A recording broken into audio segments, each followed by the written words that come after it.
To make text pop-up animation, first of all, make sure you have created a text clip and then go to Effects, insert effect type here, transform, and add this transform effect to your text clip.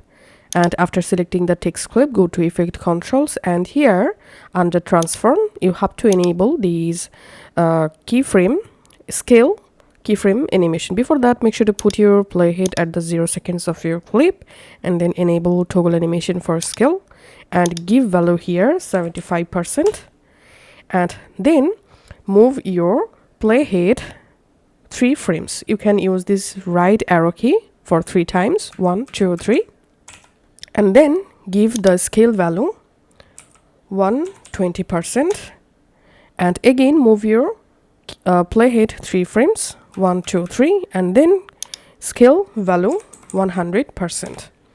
After that, you have to uncheck this option, use composition shutter angle, and shutter angle give here 360. Copying this text layer for multiple times, just holding the Alt key and dragging it to copy.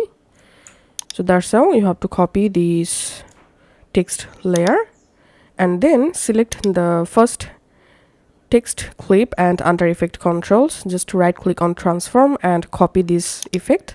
Then select your other text clips and just press Ctrl V. Now I'm just playing my timeline, and here as you can see I've successfully created pop-up text animation.